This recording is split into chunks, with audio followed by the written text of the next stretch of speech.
Et cet invité aujourd'hui, c'est vous, Richard Verly. Bonjour. Bonjour. Merci d'être sur ce plateau. Vous êtes encore pour quelques semaines le correspondant permanent en France du grand quotidien suisse Le Temps, dans lequel on vous lit. Vous êtes avec nous ce lundi, et ce sera le cas tous les lundis jusqu'à la présidentielle pour commenter cette campagne électorale ici en France. Enfin, non pas avec vous tous les lundis, mais c'est ce qu'on va faire tous les lundis. Et je signale aussi ce podcast hebdomadaire que vous animez et qui s'appelle « Comment va la France ?» Vous qui la connaissez bien, Richard Verly, vous trouvez qu'elle va comment justement, la France ? Écoutez, je crois qu'il faut faire une différence entre l'écho médiatique général, qui est un écho de fractures, de difficultés, de ressentiments, de passions identitaires, et la réalité du pays, notamment la réalité économique, parce que rappelons-le quand même, pour l'instant ça va plutôt bien, les chiffres sont meilleurs qu'on ne pouvait le penser, le chômage a baissé. Donc il faut bien l'avoir en tête quand on regarde cette campagne présidentielle, notamment parce que c'est le miroir actuel, ces deux éléments, d'un côté la passion, de l'autre peut-être une situation qui est meilleure qu'on ne le pense, vue de Paris et vu des plateaux de télévision. Et pourtant, dans votre nouveau livre qui sort dans quelques semaines chez Grasset, qui s'appelle « La France contre elle-même », vous décrivez un pays rongé par des antagonismes instrumentalisés, une France empêchée. Empêchée de quoi ?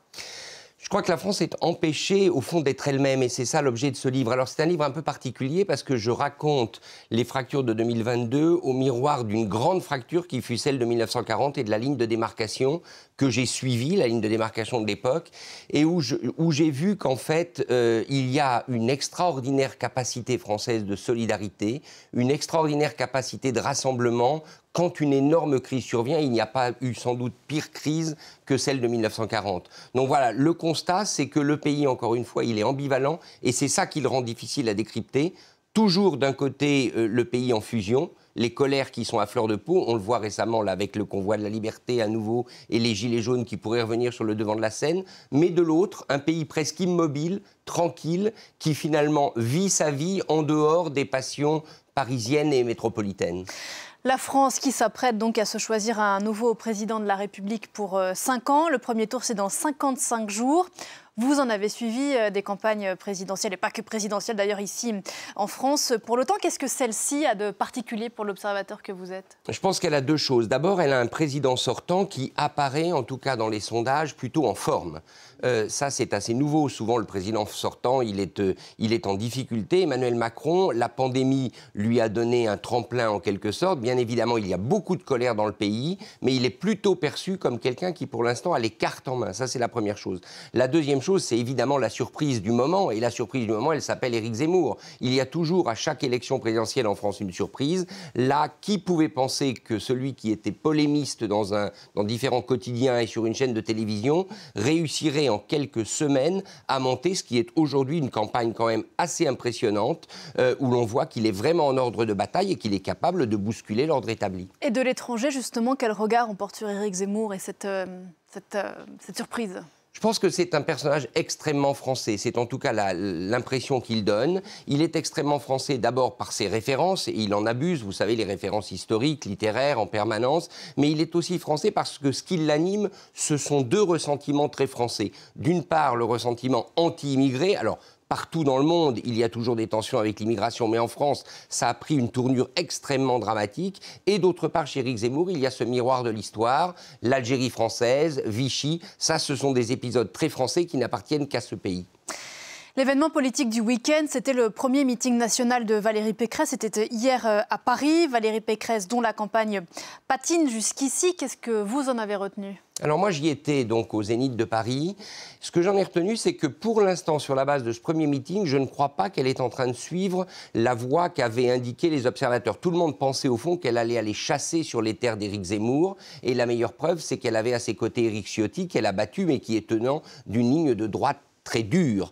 Il me semble plutôt qu'elle mise sur la droite raisonnable. Elle va plutôt, sur la base de ce premier meeting, aller chasser sur les terres d'Emmanuel Macron. Elle pense que son électorat de droite va tenir parce que le parti tient autour d'elle. D'ailleurs, tous les hiérarques du parti étaient présents. Donc pour moi, c'est intéressant. Elle va projeter une image de compétence, une image de capacité à gouverner. Est-ce que ce sera suffisant ? On le verra. Mais pour l'instant, je ne la vois pas déborder sur sa droite en quelque sorte. Il y a eu quand même des critiques sur la forme. On va peut-être y revenir, mais il y a eu cette intervention qu'on va écouter. On en reparle juste après.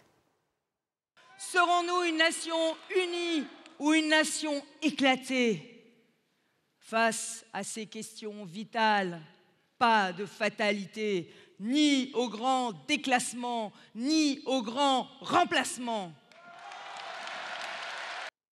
Le fait que la candidate du Parti républicain valide, Richard Verly, en employant dans son discours cette théorie complotiste dite du grand remplacement, qui a été celle, entre autres choses, de la tuerie de Christchurch en Nouvelle-Zélande, vous ne pensez pas que c'est là, pour le coup, une espèce de zémorisation de la campagne de Valérie Pécresse? Alors, je pense qu'il y a des marqueurs qu'elle est obligée d'avoir aujourd'hui. Et le marqueur du grand remplacement, puisque c'est la formule consacrée, il est finalement obligé pour séduire la partie droite de son électorat. Mais il y a tout le reste du meeting qu'il ne faut pas oublier. Et il y a le programme qui va venir. Et moi, j'ai été frappé dans l'entourage de Valérie Pécresse après le meeting. Tout le monde insistait sur le programme. Au fond, son calcul, c'est elle ne veut pas être dans la surenchère maintenant, même si elle utilise des termes comme grand remplacement. Qui n'est pas quelque chose qui n'est pas de l'ordre du détail. C'est quand même une théorie complotiste d'extrême droite qui a été théorisée par... C'est absolument ce que vous dites, mais il faut reconnaître que dans le champ politique aujourd'hui, c'est devenu un thème.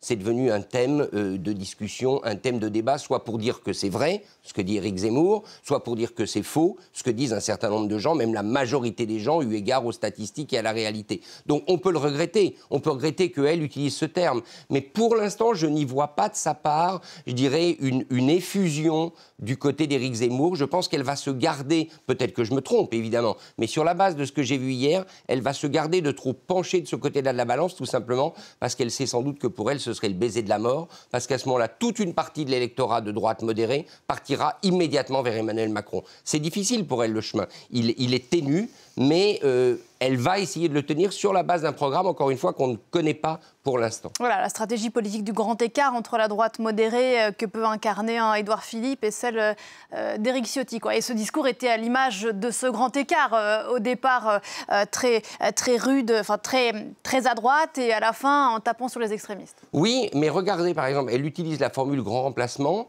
mais elle n'élabore pas dessus. C'est-à-dire qu'elle a quand même, encore une fois, c'était son premier meeting, il faut le prendre comme une espèce de direction donnée. Et cette direction, c'est celle, encore une fois, de la gouvernance, de la capacité à mener la France. Vous savez, sa fameuse phrase, elle est une femme qui fait, qui fera. Elle a utilisé le thème de la France de l'ordre. Donc, je ne sais pas si ça sera suffisant. Encore une fois, ce sera très difficile quand on regarde les sondages, mais elle semble vouloir s'en tenir à cette ligne qui est celle de l'ancienne ministre, la femme d'expérience, à qui vous pouvez faire confiance parce qu'elle appliquera ce qu'elle a dit, alors que d'autres candidats, plus populistes, plus extrémistes, affichent des intentions qu'ils ne pourront de toute manière pas tenir. Quelques mots de ce convoi dit de la Liberté qui a tenté en vain de bloquer Paris ce week-end et qui se dirige, on en parlait dans le journal en ce moment, vers Bruxelles. Est-ce qu'ils arriveront jusqu'au siège des institutions européennes? Pas certain. Toujours est-il qu'il l'a rappelé au souvenir, plutôt mauvais souvenir du gouvernement, cette colère sociale qui s'était exprimée lors de la crise des Gilets jaunes il y a 2 ans. Quel regard vous portez sur cette résurgence? Et selon vous, cette colère sociale, comment va-t-elle s'exprimer? Va-t-elle s'exprimer d'ici 2 mois? Alors moi, je m'interroge quand même beaucoup sur le calendrier. Alors certes, il y a la parenté avec ce qui s'est passé au Canada. Vous en avez parlé tout à l'heure dans votre reportage. Donc, Camion de la Liberté canadien, aujourd'hui, Camion de la Liberté français, voire européen. Cela dit, on est à quelques jours de l'annonce de candidature officielle d'Emmanuel Macron. Et comme par hasard, on revoit des scènes de violence dans Paris. Moi, j'étais samedi aux Champs-Élysées. La place de l'Étoile était complètement barricadée par la police. Mais on revoyait ce qu'on avait vu à l'époque des Gilets jaunes, c'est-à-dire les nuages de gaz lacrymogène, les affrontements dans certaines rues des Champs-Élysées, tout ça au milieu des touristes et du trafic de voitures normales. Donc je m'interroge quand même sur cette coïncidence. Ce qui est certain, c'est que si on voyait la violence, si on devait voir la violence de ce type revenir notamment dans les rues de Paris ou dans les rues d'autres grandes villes, maintenant, ce serait une très mauvaise nouvelle pour Emmanuel Macron, parce qu'à ce moment-là, ça contredirait ce que je disais avant. Il n'apparaîtrait plus comme le président qui a réussi à tenir en quelque sorte le pays, mais comme celui qui est incapable de le tenir. Donc là, il y a un calendrier politique extrêmement difficile, et les Gilets jaunes de leur côté, en tout cas ceux qui mènent ces Camions de la Liberté, même s'ils ont été empêchés de perturber vraiment la capitale ce week-end, ils vont sans doute réessayer. Et puis à gauche, pour finir ce tour d'horizon rapide. On navigue encore à vue. Hein. Jean-Luc Mélenchon tenait son meeting hier à Montpellier. Je crois qu'il n'a même pas utilisé le mot gauche lors de son discours à Montpellier. On est sur une gauche fractionnée, morcelée. Qu'est-ce que ça dit du débat démocratique français ? Alors pour le coup, je n'étais pas à Montpellier, je n'ai pas encore suivi de meeting de Jean-Luc Mélenchon. Ce qui est frappant, c'est que, bon ça on le savait, il est bon en meeting, il franchit bien toutes les étapes et on est peut-être en train d'assister à ce qu'on avait vu en 2017. Rappelez-vous, hier une télévision donnait ces chiffres, donc en février 2017, Jean-Luc Mélenchon est à 10 ou 11% des suffrages. Il termine au premier tour à 19,6%, juste derrière François Fillon. Est-ce qu'on ne va pas assister à une remontada de Jean-Luc Mélenchon sur la base d'un vote utile de gauche ? Finalement, si vous êtes un électeur français de gauche aujourd'hui, à qui vous pouvez donner votre voix de manière utile ?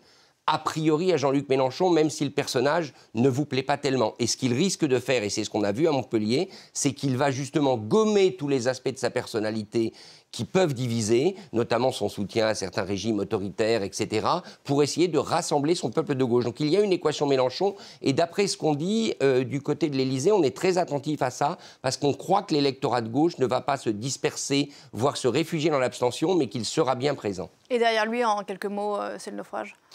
Écoutez, on ne voit pas d'autres candidats. Alors, il y a bien sûr Yannick Jadot, mais moi, j'ai toujours, sur la base de mon expérience suisse et européenne, j'ai toujours de la peine à inclure les écologistes dans la gauche, parce qu'il y a des écologistes qui sont plutôt centristes, qui ne sont pas nécessairement de gauche. Et Yannick Jadot, si vous creusez chez les jeunes notamment, les jeunes ne se définissent pas comme électeurs de gauche ou de droite, ils sont juste écolos, ils votent pour le climat, etc.